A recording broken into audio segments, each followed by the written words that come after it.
ప్రముఖ gynaecologist doctor శిల్పి రెడ్డి గారు మనతో పాటు ఉన్నారు. వారిని అడిగి మరిన్ని వివరాలు తెలుసుకుందాం. డాక్టర్ గారు నమస్తే. నమస్కారం. మేడం, నిజంగా ఇంత బిజీ షెడ్యూల్లో కూడా నిజంగా మీరు ఆన్లైన్లో, ఆఫ్లైన్లో, తర్వాత ఎంతోమంది పేషెంట్స్ కూడా మీరు ఇందాక చూశాను నేను గ్రూప్స్లో కూడా వాళ్ళకి సమాధానాలు చెప్పడం, ఈ విధంగా ఒక సామాజిక మాధ్యమాల ద్వారా ప్రజలకు ఇన్ఫర్మేషన్ పంపించడం గ్రేట్. సో ఎట్లా మేడం, అంటే దీనికి సంబంధించి కూడా చాలామంది ఇప్పుడు ఈ గైనిక్ ప్రాబ్లమ్స్ ఎక్కువ ఎదుర్కొంటున్నారు, ఫేస్ చేస్తున్నారు బయట ఎక్కువ. సో దేనికి అది ఏంటి అసలు? వెల్కమ్ టు మోడర్న్ ఆబ్స్టెటిక్స్ అంటాను. ఇంకా ఇప్పుడున్న పరిస్థితుల్లో చాలా రకాల సమస్యలతో ఆడవాళ్ళు బాధపడుతున్నారు. ఎందుకంటే వాళ్ళకు ఉన్న సమస్యలు ఒకప్పుడు వేరే. ఒకప్పుడు కుటుంబం, దాని తర్వాత కుటుంబంలో ఉన్న పనులు, లేకపోతే రక్తహీనత, పౌష్టిక విలువలున్న ఆహారం దొరక్కపోవడం, వాళ్ళకి దొరికినా కూడా ఇంట్లో వాళ్ళందరికీ పెట్టి మిగిలింది తినడం. సో ఇట్లాంటి రకరకాల అనారోగ్య సమస్యలతో ఒకప్పుడు ఆడవాళ్ళు ఎక్కువ బాధపడేవాళ్ళు. అయితే ఆడవాళ్ళలో చాలా సహన శక్తి ఉంటుంది కాబట్టి చాలా ప్రమాదకరమైన సిచ్యువేషన్లో తప్పితే డాక్టర్ దగ్గరికి వెళ్ళేవాళ్ళు కాదు. కానీ ఇప్పుడున్న సమస్యల్లో ఇప్పుడు మనం మోడర్న్ ఆబ్స్టెటిక్స్ అంటాను. Modern obstetrics and modern gynaecology. ఇందులో ఆడవాళ్ళ సమస్యలు కంప్లీట్గా వేరు. ఈ వేరు సమస్యలు అని వచ్చేసరికి వాళ్ళకి చదువు ఉంది, దాని తర్వాత స్వయం శక్తితో వాళ్ళు పైకొచ్చారు, ఉద్యోగాలు చేసుకుంటున్నారు, వాళ్ళ కాళ్ళ మీద వాళ్ళు నిలబడుతున్నారు. ఊళ్ళల్లో కూడా చాలా మట్టుకు వర్క్ అనేది దొరుకుతుంది. డ్వాక్రా సంఘాలు అయితేనేమి, ఇలా చాలా చోట్ల వాళ్ళు ఇన్వెస్ట్ చేసుకుని స్వయం ఉపాధి మీద కూడా సంపాదిస్తున్నారు. ఇప్పుడున్న పరిస్థితుల్లో ఏంటంటే వాళ్ళకి పాతకాలం సమస్యలు కాకుండా కొత్త కాలం సమస్యలు అంటాం అన్నమాట. ఈ పాలిసిస్టిక్ ఓవరీస్ కానీ, ఎండోమెట్రియోసిస్ కానీ, అడినోమయోసిస్ కానీ, సంతానలేమి సమస్య కానీ, ప్రెగ్నెన్సీలో స్థూలకాయ సమస్యలతో కాంప్లికేషన్స్ కానీ, బీపీలు కానీ, షుగర్లు కానీ, బేబీ వెయిట్ ఎక్కువ ఉండడం, బేబీ వెయిట్ తక్కువ ఉండడం కానీ, ఉమ్మనీరు ఎక్కువ ఉండడం తక్కువ ఉండడం కానీ, సిజేరియన్ సెక్షన్స్ ఎక్కువ అవ్వడం కానీ, ఇలాంటి కొత్త రకమైన సమస్యలు చూసాం. అది ఒకప్పుడు కంటే ఈ కోవిడ్ తర్వాత విపరీతంగా పెరిగిపోయినాయి. కోవిడ్ దానికి రీజన్ కాకపోతుండొచ్చు, కానీ ఒకే దగ్గర ఎక్కువసేపు కూర్చోవడము, వ్యాయామం లాంటిది లేకపోవడము, పనులు బాగా తగ్గిపోవడము, పల్లెటూర్లలో కూడా మిక్సీలు, వాషింగ్ మిషన్లు గట్రా వెళ్ళిపోవడము, ఆడవాళ్ళలో కొంచెము శ్రమోర్చి పనిచేసే పనులు తగ్గిపోవడంతో స్థూలకాయ సమస్యలు పెరిగిపోయాయి. వాటన్నిటితో పాటు వచ్చే రకరకాల సమస్యలతో ఇప్పుడు కొత్త రకం ప్రాబ్లమ్స్ అన్నీ వచ్చాయి.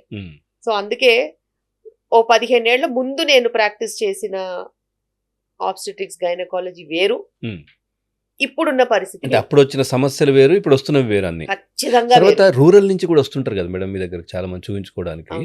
సో వాళ్ళలో సమస్యలు తక్కువ కనిపిస్తాయా? ఎందుకంటే వాళ్ళు శారీరకంగా శ్రమ చేయడం కావచ్చు, లేదంటే ఇట్లాంటివన్నీ ఉంటాయి కదా. సో ఇక్కడ వాళ్ళకి ఎక్కువ ప్రాబ్లమ్స్ ఉన్నాయా? అంటే ఈ పట్టణాల్లో పనిచేయడం, సాఫ్ట్వేర్ ఎంప్లాయీస్, సో డబ్బు సంపాదించడం, ఇట్లాంటి వాళ్ళలో చూస్తున్నారా ఎక్కువ ఇబ్బందులు? అక్కడ వాళ్ళవా? పల్లెటూర్లలో నుంచి వచ్చే వాళ్ళల్లో కూడా ఈ మధ్య కాలంలో గత 2 సంవత్సరాలుగా పాలిసిస్టిక్ ఓవరీస్ చూస్తున్నాము, సంతానలేమి సమస్యలు చూస్తున్నాము. అయితే అక్కడ చూసేది ఏంటిదంటే, ఒకవేళ అగ్రికల్చర్ లేబర్ అనుకోండి, పెస్టిసైడ్స్ కెమికల్స్ కి ఎక్స్పోజ్ అయ్యి కూడా చాలా రకాల ప్రాబ్లమ్స్ వస్తున్నాయి కదా, అలాంటి ప్రాబ్లమ్స్ తో చూస్తున్నాము. వాళ్ళల్లో కూడా స్థూలకాయ సమస్యలు చూస్తున్నాము. ఎందుకంటే పిండి పదార్థాలు ఎక్కువ అయిపోయింది తినడము, రైస్ ఎక్కువ తినేయడము, పౌష్టిక విలువలున్న ఆహారము ఆ లెక్క కూడా లేదు. ఎందుకంటే both under nutrition, over nutrition, తక్కువ తీసుకున్నా ఎక్కువ తీసుకున్నా కూడా ఇబ్బందే ఆరోగ్యానికి. అదే కాకుండా సమతుల్యంగా తీసుకోకపోయినా కూడా అనారోగ్యమే. రైస్ ఎక్కువ తీసేసుకొని ప్రోటీన్ అసలు తీసుకోకపోతే మరి సమస్యలు వస్తాయి కదా. సో అలాంటి రకరకాల ఆరోగ్య సమస్యలు, రక్తహీనత అనేది ఇంకా ఊర్లలో ఎక్కువగానే ఉంది. సిటీలో అది కొంచెం తగ్గు ముఖం పట్టినా కూడా ఊళ్ళల్లో రక్తహీనత ఇంకా ఎక్కువగానే ఉంది. ఎందుకంటే వాళ్ళు ప్రోటీన్ డైట్ తీసుకోరు, ఐరన్ రిచ్ ఫుడ్ తీసుకోరు. గవర్నమెంట్ కూడా ఎంతసేపు ₹2-2 బియ్యం ఇచ్చిందని చూసుకుంటారు తప్పితే బియ్యం ఆకలిని తీరుస్తుందేమో కానీ ఆరోగ్యాన్ని. కానీ ఒకటి అనిపిస్తుంటుంది మేడం, అంటే ఒకప్పుడు ఇన్ని లేవు కదా, తినడానికి ఇన్ని లేవు, సో ఇన్ని వెరైటీస్ లేవు, తర్వాత ప్రోటీన్కి సంబంధించి ఇన్ని మరి అప్పుడేమున్నాయో తెలియదు ఒక 20 సంవత్సరాల క్రితం. అప్పుడు ఎందుకు రాలేదు ఈ సమస్యలు? ఇప్పుడే ఎందుకు వస్తున్నాయి ఇన్ని అందుబాటులో ఉన్నా కానీ? కరెక్ట్. అప్పుడు పౌష్టిక విలువలున్న ఆహారం ఎక్కువ ఉండేది, okay, bio availability of nutrients ఉండేది. న్యూట్రిషనల్ ఫుడ్ ఉండేది. ఇప్పుడు పెస్టిసైడ్స్, ఫర్టిలైజర్స్ వచ్చేసి మనకి ఓకే. ప్రాబ్లమ్స్ వస్తున్నాయి. ఫర్ ఎగ్జాంపుల్ నేను చెప్తాను. ఇప్పుడు మనం తీసుకునే వీట్, గోధుమలే అనుకోండి. మనం తీసుకునే గోధుమలు హైబ్రిడైజ్డ్ గోధుమలు. సో హైబ్రిడైజ్డ్ గోధుమల్లో ఒక 6 టన్నులు సుమారుగా అవుట్పుట్ రావాల్సింది సగటున ఒక ఏరియాకి, అది 20 టన్నులు వస్తుంది. దానివల్ల రైతుకు లాభం ఉండొచ్చు, ఎక్కువ గోధుమలు వచ్చాయి కాబట్టి డబ్బులు వస్తుండొచ్చు.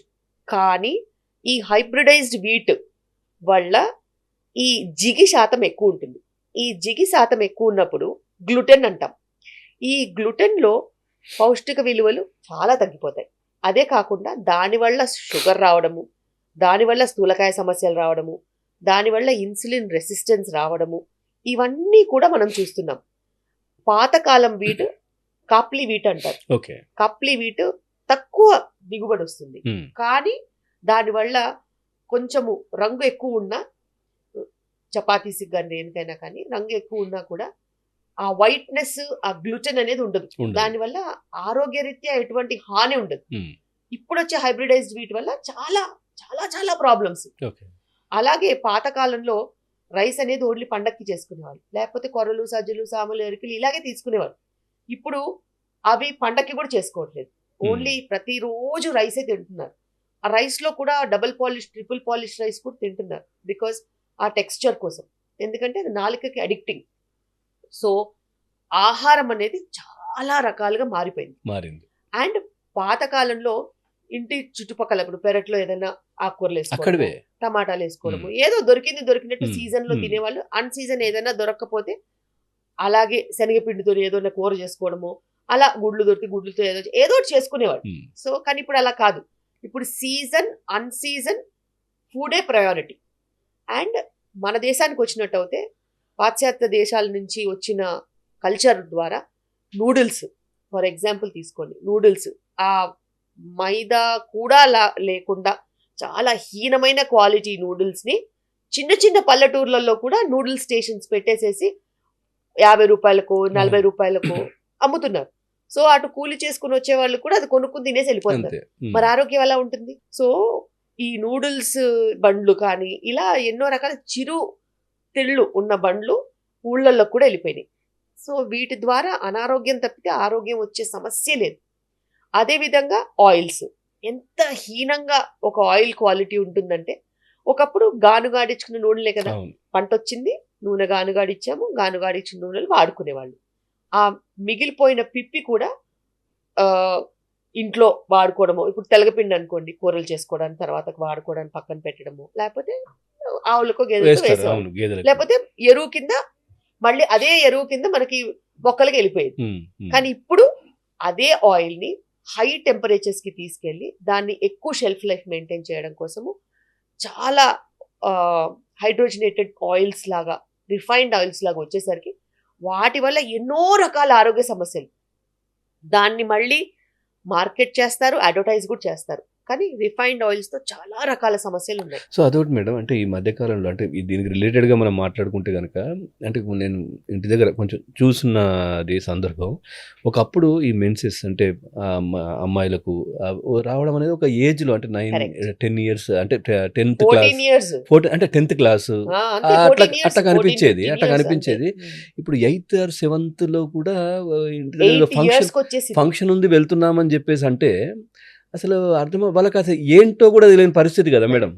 సో ఎందుకు ఆ విధంగా జరుగుతుంది అసలు? ఇప్పుడు ఉన్న పరిస్థితుల్లో మన ఎన్వైరన్మెంట్లో చాలా రకాల కెమికల్స్ అనేవి నడుస్తున్నాయి. వాటితో పాటు ఈ కొన్ని డైరీ ప్రోడక్ట్స్లో మనకు ఉన్న హార్మోన్స్ కానీ, లేకపోతే అత్యధికంగా మనం చూసుకున్నట్టయితే ఈ ఫ్యాట్స్, కార్బ్స్ ఉన్న ఫుడ్, దీనివల్ల చిన్న పిల్లలకు కూడా చాలా రకాల గారాబానికి పోయి, ఆర్భాటాలకి పోయి బయట ఫుడ్ ఇప్పుడు చాలా ఉన్నాయి. KFC ఉంది, మెక్డొనాల్డ్స్ ఉంది, ఇట్లా చాలా చోట్ల నుంచి ఫుడ్ తీసుకొచ్చి పెట్టడము, స్విగ్గీలు ఇచ్చేయడం, ఆర్డర్ చేయడం. అది నిజము, అది వాళ్ళకు కూడా తెలుసు, నేను చెప్పడం కాదు, వాళ్ళకు కూడా తెలుసు. నాకైనా 3 పిల్లలు ఉన్నారు, వాళ్ళు కూడా పక్కన వాళ్ళ ఫ్రెండ్స్ తింటున్నారని చెప్పి అడుగుతారు. సో అలాగా బాగా చిరుతిళ్ళు అలవాటు అయిపోయినప్పుడు అవును. మళ్ళీ దీనివల్ల స్థూలకాయ సమస్యలు వస్తాయి కదా. అవును. మరి బాడీ ఫ్యాట్ పర్సెంటేజ్ పెరిగినప్పుడు ఈస్ట్రోజన్ కూడా పెరుగుతుంది. ఈస్ట్రోజన్ పెరిగి వీటన్నిటిలో కెమికల్స్, మొత్తం chemicals, preservatives, additives, colours, flavouring agents, వీటన్నిటితో పాటు మళ్ళీ ఫ్యాట్స్, Hmm. హైడ్రోజన్ అంతా ఇవి మామూలు రిఫైండ్ ఆయిల్స్ కదా, అవును. అవును. ఫ్యాట్స్, స్టోర్డ్ ఫుడ్స్, అవును. సో ప్రిజర్వేటివ్స్ కూడా చాలా రకాల కెమికల్స్ అని వెళ్తున్నాయి. వీటన్నిటితో పాటు అధిక బరువు and hormonal imbalance. So hormonal imbalance వల్ల ఈ పీరియడ్స్ అనేవి తొందరగా రావడం కూడా జరుగుతుంది. సో వాళ్ళకి అసలు ఏమీ తెలియని పిల్లలు 8 అవును. ఇయర్స్, అవును కదా. 9 ఇయర్స్, వాళ్ళకి అసలు హైజీన్స్ కూడా వాళ్ళకి అసలు ఏమీ తెలియదు. సో అలాంటి పిల్లలకు కూడా ఇలాంటి పీరియడ్స్ అనేవి ఎర్లీగా రావడము. ఒకప్పుడు 2 డెలివరీస్ అయిపోయిన తర్వాత 50 kgsకి వచ్చేవాళ్ళు ఆడవాళ్ళు. సో మేము ఫస్ట్ చెకప్కి వచ్చినప్పుడు అదే 20 ఇయర్స్ బ్యాక్, 20 ఇయర్స్ ఏంటి 15 ఇయర్స్ బ్యాక్ కూడా ఫస్ట్ చెకప్కి 35-40 kgsలో వచ్చేవాళ్ళు. ఫస్ట్ డెలివరీ అయిపోయేది 45 kgs అలా అయ్యేవాళ్ళు. దాని తర్వాత సెకండ్ ప్రెగ్నెన్సీ 50-55 kgsలో ఇంకా వాళ్ళకి అది స్టాటిక్ వెయిట్ అనమాట. ఆ వెయిట్తో మెయింటైన్ అయ్యేవాళ్ళు 50-55లో. ఇప్పుడు 10 ఇయర్స్ పిల్లలు, 12 ఇయర్స్ పిల్లలు 60 kgs ఉంటున్నారు. మరి ఇంకా వాళ్ళకి ప్రాబ్లమ్స్ నాకేమవుతాయి? పేరెంట్స్కి గుడ్డోళ్ళు అయిపోయారా లేకపోతే కళ్ళు దొబ్బినాయా అర్థం కావట్లేదు. ఏం తిండి పెడుతున్నారమ్మా నాకు అసలు మొత్తం బయటవే. అసలు మీరు ఏం పెడుతున్నారు? మీ పిల్లలకి మీరు ఏం ఫుడ్ పెడుతున్నారు? పిల్లల కళ్ళ మీరు కనిపించరా పిల్లలకి? లేకపోతే పిల్లలకి మీ పిల్లలు లావ్ అవుతున్నారని మీకు తెలియదా? అదేం ప్రేమ? అది ప్రేమ కాదు, అది పిచ్చి. సో ఇది కూడా ఉంటుంది కదా, మా పాప సన్నగా ఉంది, మా పాప ఇంకా హైట్ పిల్లలు పెరగట్లేదు, అన్న వెయిట్ తర్వాత సన్నగానే పెరగట్లేదు, ఉండాలి. వెయిట్ లావుగా ఎలా పెరగట్లేదు, ఉంటారు? weight పెరగట్లేదు అంటే ఏం చూస్తారు మేడం? అంటే ఒక యాక్టివ్ గా ఏజ్ ఉందా వచ్చాక, లేదా? ఒక ఏజ్ వచ్చాక, ఒక రిప్రొడక్టివ్ పొటెన్షియల్ వచ్చిన తర్వాతనే మనకి వెయిట్ అనేది వస్తుంది. ఎప్పుడైనా గుర్తుపెట్టుకోండి, పాశ్చాత్య దేశాల్లో కాదు, ఇండియాలో బిఎంఐస్ 19, 20, 21 ఇవి చాలా కామన్ గా ఉండేవి. ఇప్పుడు మనము బిఎంఐ 24, 25 హెల్దీ అంటే అది ఖచ్చితంగా మన దేశానికి అది అప్లై అవ్వదు. 24, 25 బిఎంఐ ఎవరు ఉండాలి? 25, 30 ఇయర్స్ ఉన్న వాళ్ళు మెయింటైన్ చేయడానికి ట్రై చేయాలి ఆ తర్వాత. కానీ చిన్న చిన్న పిల్లలకి బిఎంఐస్ మనం పెట్టడానికి లేదు. వాళ్ళు స్పోర్ట్స్ ఆడి కానీ లేకపోతే ఇంట్లో వర్క్ కానీ ఆడుకోవడం కానీ ఏదో ఒకటి చలాకీగా ఉండి వాళ్ళు సన్నగా ఉంటేనే వాళ్ళు ఆరోగ్యంగా ఉన్నట్టు. కానీ అక్కడ కూడా రిస్ట్రిక్షన్స్ కదా, అమ్మాయిలు స్పోర్ట్స్ ఆడడం ఏంటి, ఇబ్బందులు అవుతాయి, సో ఏవో ఉంటాయి, ఏదో ఉంటుంది అన్నట్టుగా ఇవన్నీ కూడా. సో మన సమాజంలో ఒక పాడు అలవాటు ఉంది, దరిద్రాన్ని ఎంటేసుకుని తిరుగుతా ఉంటాం. సో ఆ దరిద్రం ఎక్కడో ఉండదు, మన ఆలోచనలోనే ఉంటుంది. మంచిగా చదువుకునే పిల్లలని, ఆటలాడుకునే పిల్లల్ని తీసుకెళ్ళి కూర్చొని చదువుకునే కాలేజీల్లో వేస్తారు. అక్కడ బస్తాల కింద తయారయ్యి లావుగా అయిపోయి అనారోగ్యం పాలైపోయి పీరియడ్స్ అని ఇర్రెగ్యులర్ అయిపోయి మొత్తం మొటాలు వచ్చేసేసి అవాంఛిత రోమాలు వచ్చేసేసి వాళ్ళకి బీపీలు షుగర్లు కూడా వచ్చేసినా కానీ ర్యాంకుల కోసమే పాకులాడతారు.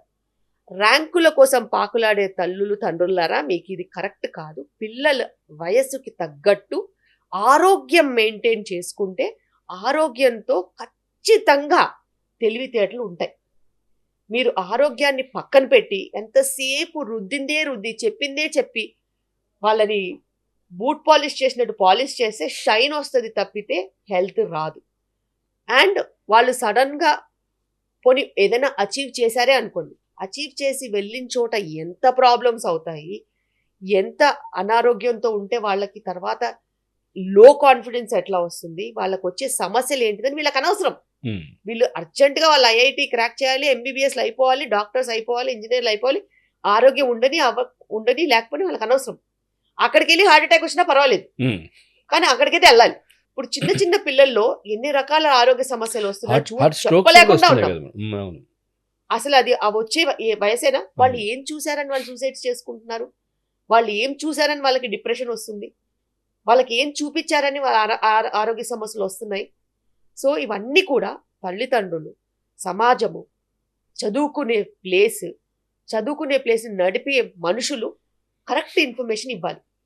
ఒక డాక్టర్గా నేను చెప్పొచ్చు, ఎందుకంటే ఈ సమస్యల వల్ల నా దగ్గర పేషెంట్లు పెరుగుతున్నారు కాబట్టి నాకు తెలుసు కాబట్టి నేను చెప్తున్నాను. కానీ చెప్పాల్సిన వాళ్ళు వేరే, అర్థం చేసుకోవాల్సిన వాళ్ళు వేరే. అవును, రైట్ మేడం. అదేవిధంగా ఇప్పుడు ఇందాక అనుకున్నట్టుగా 7th క్లాస్ 8th క్లాస్లోనే ఇట్లాంటి పీరియడ్స్ ఇట్లాంటివి స్టార్ట్ అవుతున్నాయి.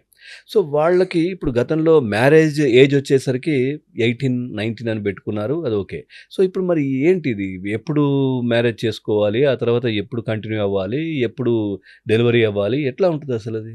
సైకిల్ అంతా మారిపోతుంది గదా! ఖచ్చితంగా. ఎందుకంటే ఇలా హార్మోన్స్ ఎర్లీగా ఎక్స్‌పోజ్ అయిన పిల్లల్లో చాలా రకాల శారీరక, మానసిక సమస్యలు మనం చూస్తున్నాం. అవును. ఎందుకంటే హార్మోన్స్ ఖాళీగా కూర్చోవు. వాటి వల్ల అనుకోకుండా కోపాలు, ఉద్రేకాలు, అవివేకాలు, దాని తర్వాత మనస్పర్ధలు, అరుపులు, కేకలు, గోల, గొడవలు. ఎందుకంటే ఆ హార్మోన్స్ అనేవి అవి ఏం చేస్తాయంటే ఎదుటి వాళ్ళు మనకేదైనా అడ్వైస్ ఇస్తూ ఉంటే వాళ్ళు మంచివాళ్ళు కాదనే చెప్తాయి. హుహు. సో పేరెంట్స్ కూడా ఏదైనా మంచి చెప్పబోతుంటే కూడా నీకేమీ తెలీదు. ఫస్ట్ డైలాగ్ యూ హుహు. Don't know anything. అమ్మా యూ డోంట్ నో ఎనీథింగ్. నాన్న you don't know anything. You keep quiet. You don't know about what is happening. So ఇట్లా డిఫరెన్సెస్ వచ్చేస్తున్నాయి. హుహు. ఇలా డిఫరెన్సెస్ వచ్చినప్పుడు అడ్వైజ్ ఇచ్చే వాళ్ళు ఇవ్వలేకపోతున్నారు. అడ్వైజ్ తీసుకోవాల్సిన వాళ్ళు వినలేకపోతున్నారు. అలాంటప్పుడు ఒక మంచి సమాజానికి అది మొదటి మెట్టు ఎలా అవుతుంది? హ్మ్. అంత మనస్పర్ధలు ఉన్న పిల్లలు తెలిసి తెలియనితనంతో ఎన్నో తప్పులు చేయొచ్చు. అవును. చేసినప్పుడు ఎవరి బాధ్యత? అదేవిధంగా ఎడ్యుకేషన్‌కి పెద్దపీట వేసినప్పుడు ఎడ్యుకేషన్ సంస్కారాన్ని అసలు ఇవ్వట్లేదు. ఎంతసేపు చదవాలి, సంపాదించాలి, ఖర్చు పెట్టాలి. హ్మ్. ఈ ఖర్చు పెట్టే నైజం అనేది వచ్చినప్పుడు నువ్వు ఎంత సంపాదించినా ఏం లాభం? అది అల్టిమేట్‌గా ఖర్చు అయిపోద్ది. ఖర్చు అయిపోయినప్పుడు వాళ్ళు సెటిల్ అవ్వడం అనేది ఉండదు. వాళ్ళకి స్టడీగా ఖచ్చితంగా ఒక ఎక్స్‌పెండిచర్ ఉంటది. ఆ ఎక్స్‌పెండిచర్‌కి తగ్గట్టు వాళ్ళు అలా పనిచేస్తా ఉంటారు. హ్మ్. మళ్ళీ ఆ ఎక్స్‌పెండిచర్‌కి తగ్గట్టు వాళ్ళు అలా పనిచేస్తూ పోతూ ఉంటే వాళ్ళు ఒక మ్యారేజ్ అనే కమిట్మెంట్ కానీ, ఒక చైల్డ్ బేరింగ్ అనే కమిట్మెంట్‌ని కానీ ఎలా యాక్సెప్ట్ చేయగలుగుతారు? అవును. ఇది ఇప్పట్లో ఉన్న అన్నిటికంటే పెద్ద సమస్య. కమిట్మెంట్. హ్మ్. కమిట్మెంట్ ఫోబియాలో ఉన్నారు వాళ్ళు. ఎందుకంటే వాళ్ళని రుద్ది చదివిపిస్తే పేరెంటింగ్ అనేది ఒక హింసలాగా మారింది వాళ్ళకి. So they don't want to become parents. So ఆ హింసలో నుంచి వాళ్ళు జైల్లో నుంచి ఖైదీలు రిలీజ్ అయినట్టు రిలీజ్ అవుతారు కాబట్టి డబ్బు కుప్పలు తెప్పలుగా కార్పొరేట్ కంపెనీలు ఇస్తుంది వస్తున్నాయి. కాబట్టి డబ్బులొస్తున్నాయి. దానికి తగ్గట్టు అలవాట్లు చేసుకుంటారు హ్మ్. కాబట్టి హ్మ్. వాళ్ళు ఫ్రీడమ్ ఎక్స్‌పోజ్ అయిపోతారు సడెన్ హ్మ్. గా. హ్మ్. ఆ సడన్ ఫ్రీడమ్ తోని వాళ్ళకి నచ్చింది వాళ్ళు చేస్తారు. వాళ్ళకి కరెక్ట్ అనిపించిందే వాళ్ళు చేస్తారు. ఇంక ఆ తర్వాత పేరెంటల్ ఇన్‌ఫ్లూయెన్స్ ఉండదు. హ్మ్. నువ్వు చాలా ఇన్‌ఫ్లూయెన్స్ చేసింది. నా సగం లైఫ్ నీ వల్ల ఎబాస్పాలైపోయింది. అసలు వాళ్ళతో కలిసి ఉండట్లేదు గదా! ఉండరు. ఎందుకంటే వీళ్ళే ప్రాబ్లమ్. ఓకే. పేరెంట్సే ప్రాబ్లమ్. స్ట్రిక్ట్ పేరెంట్స్ కింద పెట్టి వాళ్ళని కంటిన్యూయస్‌గా మానిప్యులేట్ చేయడం ఎవరు వలన తప్పెవరిది మేడం ఇది? తప్పు ఒక చైల్డ్‌ని చైల్డ్ లాగా గ్రో అవ్వనివ్వకుండా ఉండే తత్వం. అది. పేరెంట్స్‌ది. ఎగ్జాక్ట్‌లీ. హ్మ్. మేము పెరగలేదా? మేము మా పేరెంట్స్‌కి ఇప్పుడు ఆన్సరబుల్ ఉంటాం. హ్మ్. ఇప్పుడు కూడా మా పేరెంట్స్‌తో కలిసి ఉంటాం. ఇప్పుడు కూడా వాళ్ళని చూసుకుంటూ ఉంటాం. ఎందుకు?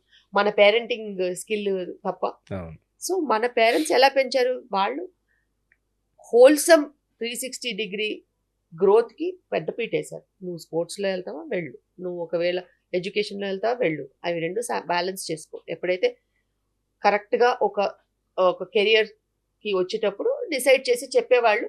మనలో ఏముందో వాళ్ళకేం అంతే. కావాలో మనం హ్మ్. అది చదివే వాళ్ళం. చదివిన తర్వాత బయటకొచ్చేవాళ్ళం. లేదు ఇది బావుంటదని వాళ్ళు సజెస్ట్ చేయడం. అంతే. పేరెంటింగ్ అనేది చాలా బ్యాలెన్స్డ్‌గా ఉండాలి. హ్మ్. చాలా చాలా బ్యాలెన్స్డ్‌గా ఉండాలి. ఎక్కడైతే పైకి కిందికి అవుతుందో అక్కడ మళ్ళా they will not come back to us. మన దగ్గరికి రాకపోవడం అనేది పెద్ద ప్రాబ్లమ్ కాదు. వాళ్ళు కూడా కరెక్ట్ డెసిషన్స్ తీసుకోరు. హ్మ్.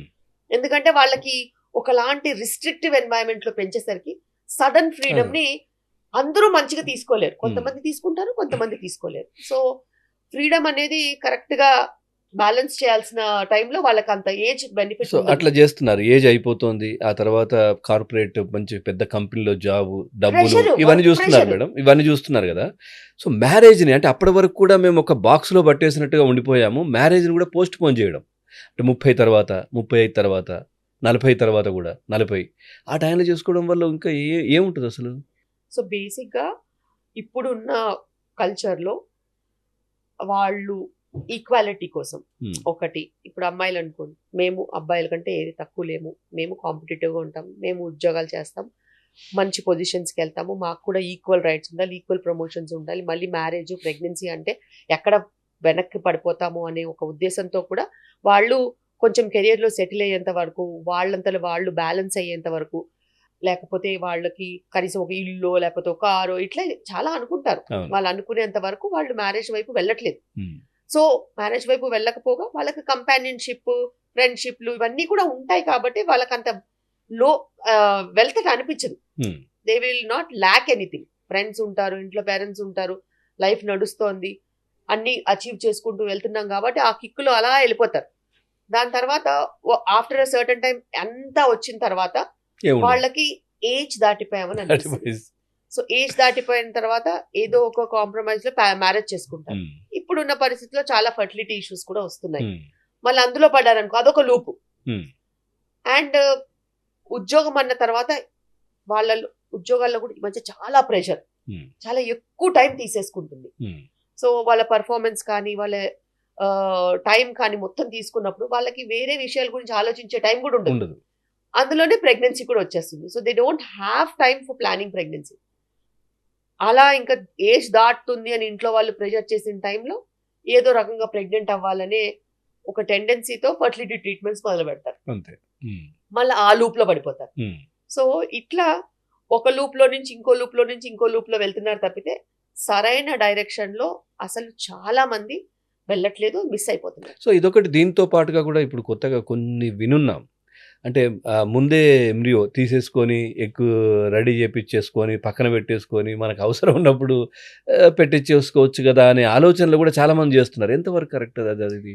బేసిక్ గా ఎగ్ ఫ్రీజింగ్ అనేది ఒక వరం లాంటిది. ఓకే. అందరికి వరాలు అవసరం లేదు. ఎట్లా వరం ఎట్లా అవుతుంది? అందరికి వరాలు అవసరం లేదు. సో బేసిక్ గా నేనేం చెప్తానంటే ఎర్లీ 20s లో ఎడ్యుకేషన్ కంప్లీట్ అయినప్పుడు మిడ్ 20s కంతా మ్యారేజ్ చేసుకుని at least before late 20s 1 child అన్నా కంప్లీట్ చేసుకుంటే you will have a healthy family. Um, అది చాలా చాలా ఇంపార్టెంట్. ఇది ప్రాక్టికలీ నాట్ పాసిబుల్ ఉమ్, అని అనుకున్న వాళ్ళు ఉంటారు. ఉమ్, ఛాలెంజింగ్ రోల్స్ లో ఉండే వాళ్ళు ఉంటారు. దాని తర్వాత కెరియర్ ఓరియంటెడ్ వాళ్ళు ఉంటారు, టార్గెట్ ఓరియంటెడ్ వాళ్ళు ఉంటారు. అంటే గతంలో లేరా? గతంలో ఉన్నప్పటికీను గతంలో న్యూక్లియర్ ఫ్యామిలీస్ అదే కదా లేవు. నాకు న్యూక్లియర్ ఫ్యామిలీస్ గతంలో కుటుంబ వ్యవస్థ ఉండేది. కుటుంబ వ్యవస్థలో ఉమ్మడి కుటుంబం. అందరూ కలిసి కలిసి ఉన్నప్పుడు ఉండేవాళ్ళు. కెరియర్ ఓరియంటెడ్ ఉన్న వాళ్ళకి దేనికి ఆగాల్సిన అవసరం లేదు. ఉమ్, ఇంట్లో వాళ్ళు ఉంటారు, ఇంట్లో వాళ్ళు సపోర్ట్ చేస్తారు, మనం ముందుకెళ్ళొచ్చు. ఉమ్, ఇంట్లో వాళ్ళు పెద్దవాళ్ళు పిల్లల్ని చూసుకునే వాళ్ళు ఎవరికి ఏ రిస్ట్రిక్షన్స్ లేకుండా వాళ్ళ కెరియర్ గ్రోత్ లో ఉండేది. కానీ ఇప్పుడు కుటుంబ వ్యవస్థే లేదే. వద్దనుకుంటున్నారు కదా. అండ్ న్యూక్లియర్ గా ఉన్నప్పుడు ఉమ్, మరి వాళ్ళకి నిజంగానే కుదరదు. ఓకే. పేరెంట్స్ వచ్చి మాకు ఉండొద్దు ప్రైవసీ అనుకుంటారు. ఉమ్, వాళ్ళు హెల్ప్ తీసుకొని వద్దు మాకు హ్యాండ్స్ ఆన్ పేరెంట్ కావాలని అనుకుంటారు. తప్పు లేదు. అలాంటప్పుడు కొన్ని ఇంప్రాక్టికల్ సిచ్యువేషన్స్ ఉంటాయి. అలాంటి వాళ్ళల్లో ఇది ప్లాన్ బి కింద పనిచేస్తుంది. Egg freezing is never plan A. Um, plan A conventional mode లో 90% ఆఫ్ పీపుల్ వెళ్ళిపోవాల్సిందే. 90% సిచ్యువేషన్స్ అనుకూలించినప్పుడు 10% పీపుల్లోనే అన్కన్వెన్షనల్ గా వాళ్ళకి కుదరదు అని అనుకున్నప్పుడు వాళ్ళకి ఒక పవర్ఫుల్ ఆప్షన్ ఉండాలి. కాబట్టి ఆ పవర్ఫుల్ ఆప్షనే ఈ ఎగ్ ఫ్రీజింగ్. అంటే ఈ ఎగ్ ఫ్రీజింగ్ ఇప్పుడు మీరు అన్నట్టుగా మనకు అవసరం పడుతుందేమో, అవసరం పడితే మళ్ళీ అప్పుడు ఉండదేమో అని అనుకునే వాళ్ళు కూడా పక్కన పెట్టేసుకుంటున్నారు కదా. ఎందుకంటే ఇప్పుడున్న పొల్యూషన్ ని, ఫుడ్ ప్రాక్టీసెస్ ని, ఎన్వైరన్మెంట్ ని నమ్మడానికి లేదు. బెస్ట్ ఆప్షన్ అంటారా? 100% ఎగ్ కౌంట్ అనేది కళ్ళ ముందు ఇట్లా డ్రాప్ అవుతుంది. ఇప్పుడు మేము చూస్తున్నాము. అసలు ఎప్పుడూ చూడని ఎగ్ కౌంట్ డ్రాపింగ్ ఇప్పుడు చూస్తున్నాం. ఏంటి dropping? ఏఎంహెచ్ అని ఒక వాల్యూ ఉంటుంది. ఈ ఏఎంహెచ్ అనే వాల్యూ మన ఎగ్స్ ఎన్ని ఉన్నాయి అని ఇంచుమించుగా చూపిస్తుంది. ఒక 4, 5, 6 అలా ఉంటుంది అనమాట. సో ఒక 3 వరకు కూడా ఓకే. అయితే ఏఎంహెచ్ ఎక్కువ ఉన్న వాళ్ళు పీసీఓడి అంట యూజువల్ గా. సో ఏఎంహెచ్ తక్కువ 2 కంటే తక్కువ ఉంటే ఎగ్ కౌంట్ తగ్గుతుంది. మీరు చెక్ చేసుకోండి, జాగ్రత్త పడండి, ప్రెగ్నెన్సీస్ ఉంటే ప్లాన్ చేసుకోండి అని చెప్తాం. అలాగా ఇప్పుడు సగటున నేను ఓపీడీ చూసినట్టయితే ఏఎంహెచ్ 1 కంటే తక్కువ ఉన్న వాళ్ళు చాలా మంది వస్తున్నారు. సో అది మనకి ఎక్స్టర్నల్ ఎన్వైరన్మెంటల్ ఇన్ఫ్లుయెన్సెసా, లైక్ పొల్యూషన్ కానీ, కెమికల్స్ కానీ, థాలేట్స్ కానీ, స్మోకింగ్ కానీ, సబ్స్టెన్స్ అబ్యూస్ కానీ, స్ట్రెస్ కానీ, నిద్రలేమి సమస్యలు కానీ, ఇంకేదైనా సర్జరీస్ కానీ, అట్లా రకరకాల సమస్యలు ఉండొచ్చు. దానివల్ల కూడా AMH కౌంట్ అనేది పడిపోతుంది. ఇలా కౌంట్ పడిపోయినప్పుడు నంబర్ ఆఫ్ ఎగ్స్ తగ్గిపోతాయి. సో అలాంటప్పుడు మనము ఇలా ఎగ్ ఫ్రీజింగ్ అనేది చేయించుకుంటే ఫ్యూచర్లో ఎప్పుడైనా మనకి ప్రెగ్నెన్సీ కావాలన్నప్పుడు ఎప్పుడైతే ఫ్రీజింగ్ చేయించుకుంటామో ఆ ఏజ్ ఎగ్ క్వాలిటీ ఉంటుంది. ఓకే. సో మనం ఒకవేళ 26 yearsకి ఎగ్ ఫ్రీజ్ చేసుకుంటే వాళ్ళకి మనకి 32 yearsకి ప్రెగ్నెన్సీ ప్లాన్ చేసుకున్నా కూడా 32 yearsకి ప్రెగ్నెన్సీకి ఉండాల్సిన కాంప్లికేషన్స్ ఏదైనా బీపీలు షుగర్ లాగా ఉంటే అవి ఉంటాయి. కానీ ఎగ్ క్వాలిటీ మట్టుకు 26 years ఉంటుంది. అదొకటి. తర్వాత ఇప్పుడు వీళ్ళు ఫ్రీజ్ చేసి పెట్టుకుంటారు కదా మేడం, పెట్టుకున్నారు. సో అప్పటికి వీళ్ళు మ్యారేజ్ చేసుకోవద్దు అనుకున్నారు. సో వాళ్ళు అంటే దాన్ని మరి స్పెర్మ్తో దాన్ని చేసేసుకొని So, వీళ్ళు పెట్టుకోవచ్చా? ఇండియాతో పాటు రకరకాల పాశ్చాత్య దేశాల్లో కూడా single parent is acceptable. Okay. So ఇక్కడ కూడా ఇండియాలో కూడా okay. So mother can decide she can go for donor sperm, her own egg and get pregnant. Okay. So mandatory husband name రాయాలని బర్త్ సర్టిఫికేట్ లో కూడా లేదు. ఓకే. సో సింగిల్ పేరెంట్ ఇప్పుడు acceptable in our country. దానికి పర్మిషన్లు, court, ఇవి ఏమీ అవసరం ఇప్పుడు లేదు. అద్దె గర్భానికి కావాలి కదా. ఖచ్చితంగా కావాలి. సో దీనికి సరోగసీ. సెల్ఫ్ ప్రెగ్నెన్సీ వేరు. ఓకే. సో సెల్ఫ్ ప్రెగ్నెన్సీకి she's a major and her reproductive rights are protected. She can go. So ఇప్పుడు ఈ స్పెర్మ్ ఏదో తీసుకొని చేస్తారు కదా మేడం, అది బయటకి ఎక్కడిది ఏంటి ఇవన్నీ కూడా ఏం రావు? There are authentic government certified sperm banks and egg banks. Okay. So proper documentation తోనే అవుతుంది. ఓహో. That is also link to Aadhaar. Okay. ఓహో, ఆధార్తో లింక్. మ్యాండేటరీ ఆధార్ కార్డు మనం ఎవిడెన్స్ కి ఇవ్వాలి, age proof of age. Okay. And egg donors కూడా ఆధార్ లింక్డే ఉంటారు. ఓహో. ఎవరైనా ఇప్పుడు మనము స్పర్మ్ డొనేషన్ అనుకో, వాళ్ళ ఏజ్ ప్రూఫ్ ఎట్లా ఉంటది? ఆధార్ ప్రూఫ్. అలాగే ఎగ్ డోనర్స్ వచ్చారనుకోండి ఎగ్ డొనేషన్ చేయడానికి, వాళ్ళు కూడా ఆధార్ ప్రూఫ్ ఎగ్ ఓహో, ఈ ఎగ్ డొనేట్ చేసి ఇది వేరే వాళ్ళు కూడా ఈ ఎగ్ కూడా తీసుకోవచ్చు. ఓకే. దానికి కూడా ఆధారే age proof and once Aadhaar card register అయిపోతే ఆమె ఒక్కసారి కంటే ఎక్కువ సార్లు ఇవ్వడానికి ఉండదు ఎగ్ డొనేషన్. అలా కొన్ని రెస్ట్రిక్షన్స్ ఉన్నాయి, 1 or 2 times అని రెస్ట్రిక్షన్స్ ఉన్నాయి. సెల్ఫ్ అవుతే మాత్రం పర్మిషన్స్ అట్లాంటి అవసరం లేదు. కానీ స్పర్మ్ బ్యాంక్ నుంచి స్పర్మ్ తీసుకున్నప్పుడు వీళ్ళ ఆధార్ ప్రకారం మనం తీసుకున్నామని చెప్పి ఉంటుంది. Okay, right. తర్వాత ఈ ప్లాన్ చేసుకోవడం ఏంటి మేడం? అంటే ఈ మధ్య చాలా వింటున్నాం, ప్రెగ్నెన్సీ ప్లాన్ చేసుకుంటున్నాము అన్నట్టుగా, అది ఎంతవరకు కరెక్ట్ అది? సో బేసిక్ గా ఇప్పుడు కపుల్స్ వచ్చేసి ఒక ఇల్లు ఎలా కొనుక్కుంటారు ఫైనాన్షియల్ ప్లానింగ్ తోని, ఒక కార్ ఎలా కొనుక్కుంటారు ఫైనాన్షియల్ ప్లానింగ్ తోని, అలాగే ఒక బేబీని కూడా కంటారు ఫైనాన్షియల్ ప్లానింగ్ తోని. సో ఆ ప్లాన్ ప్రకారము వాళ్ళు ఒక సర్టన్ టైం పెట్టుకుంటారు. ఈ టైంలో మేము ప్రెగ్నెంట్ అవ్వాలి, ఈ టైంలో మేము డెలివరీ అవుతే ఆ తర్వాత మా కెరియర్ ఇలా వెళ్తుంది, దాని తర్వాత బేబీని ఇలా ఇలా ఇలా చూసుకుంటాం అనేసి అది ఒక ప్లానింగ్ ఉంటుంది అనమాట. ఆ ప్లాన్ ప్రకారం వెళ్తారు. ఆ ప్లాన్ లో కుదరదా, దాంట్లో సక్సెస్ అవుతారా కాదా అనేది అనవసరం, కానీ ఒక ప్లాన్ అయితే పెట్టుకుంటారు. సో ఒకవేళ వాళ్ళ టార్గెట్స్ అన్ని రీచ్ అయిపోయాయి, ఇంకా నెక్స్ట్ 2 years వరకు వాళ్ళు సఫిషియెంట్ గా ఉన్నారనుకుంటే ఆ 2 years టైంలో ప్లానింగ్ పెట్టారు. సో ఇంకోటి కూడా చాలా మంది కూడా అంటే ఆఫ్టర్ పీరియడ్స్ ఈ టైంలో ఇన్ని రోజుల తర్వాత మేము ప్లాన్ చేసుకుంటే ప్రెగ్నెన్సీ అయ్యే ఛాన్స్ ఉంది అని, ఇట్లాంటివి కూడా అన్ని మాట్లాడుతుంటారు, ఆలోచన చేస్తుంటారు కదా, ఎంత అది కరెక్ట్ అంటే? సో కాపురాలు ఎప్పుడు చెయ్యాలి, ఎప్పుడు కలిసి ఉండాలో దానికి కూడా ఒక దిక్కుమాలిన యాప్స్ ఉన్నాయి. సో అన్ని యాప్సే, మొగుడు ముట్టుకోవాలంటే యాప్, ప్రెగ్నెంట్ అవ్వాలంటే కూడా యాప్. సో యాప్స్ ని ఫాలో అయ్యే వాళ్ళు చాలా మంది ఉంటారు. కానీ వాళ్ళకి ఒకటి తెలవాల్సిన అవసరం ఏముంటుందంటే, ఒక యాప్ ని మనం ఫాలో అవ్వాలంటే మనకి యాప్ మనని ప్రెడిక్ట్ చేయదు, మనం యాప్ ని ప్రెడిక్ట్ చేయలేము. సో ఇది ఓన్లీ ఫర్ రెగ్యులర్ సైకిల్స్ ఉన్న వాళ్ళకి మట్టుకే ఏదైనా ఒక 50-60% మ్యాచ్ అవుతుంది.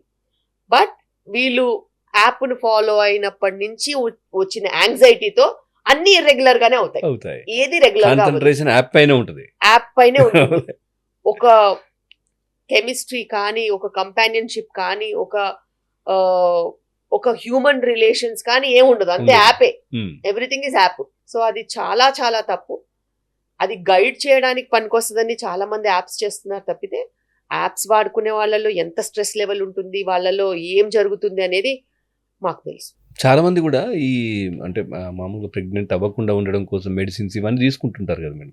అలా కాకుండా ఈ మంత్ దాన్ని బట్టి కూడా వీళ్ళు ఈ టైంలో మనం ఉంటే వచ్చే ఛాన్సెస్ ఉండవు అనేది కూడా ఫాలో అవుతుంటారు కదా, మెడిసిన్స్ వేసుకోకుండా ఉండి. సో అది ఎంతవరకు కరెక్ట్? అది బేసిక్గా రెగ్యులర్ పీరియడ్స్ వచ్చే వాళ్ళకి కొన్ని methods of family planning predictable గా పనిచేస్తాయి. అండ్ దానికి కూడా ఫెయిలియర్ రేట్ ఉంటుంది. ఫెయిలియర్ రేట్ ఆల్మోస్ట్ 20% వరకు కూడా ఉంటుంది. ప్రిడిక్టబుల్ మెథడ్స్, న్యాచురల్ మెథడ్స్ అంటాం. న్యాచురల్ మెథడ్స్ ఫాలో చేసే వాళ్ళకి చాలా మటుకు ఇలా ఫెయిలియర్ రేట్స్ అనేవి ఉంటాయి. అందరికీ ఉండవు, కానీ కొంతమందికి ఉంటాయి. అయితే ఈ న్యాచురల్ మెథడ్స్ ఫాలో అయ్యే వాళ్ళకి ఖచ్చితంగా రెగ్యులర్ పీరియడ్సే ఉండాలి. ఇర్రెగ్యులర్ పీరియడ్స్ ఉంటే మళ్ళీ చాలా కష్టం. అసలు ఇప్పుడు రెగ్యులర్ పీరియడ్స్ ఎవరికి ఉంటున్నాయి? చాలా మందికి ఇర్రెగ్యులర్ పీరియడ్సే ఉంటున్నాయి. And lot of stress, lot of anxieties, ఇవి కాకుండా వాళ్ళ ఈ యాంగ్జైటీకి తోడు యాప్స్. సో అంతా ఒక కన్ఫ్యూజన్ స్టేట్ లో ఉంటున్నారు.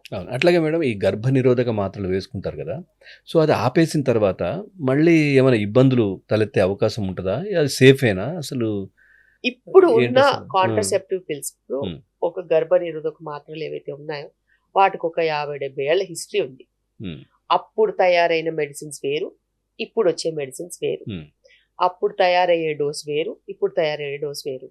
సో అప్పుడు కొన్ని సైడ్ ఎఫెక్ట్స్ చూసాం ముందు. ఎస్, ఆ వాళ్ళు ఇప్పటి వరకు కూడా వీటికి కూడా వాటిని అంటగడతారు. సో ఆ రంక్ అనేది ఎప్పుడు అంటగడుతూనే ఉంటారు.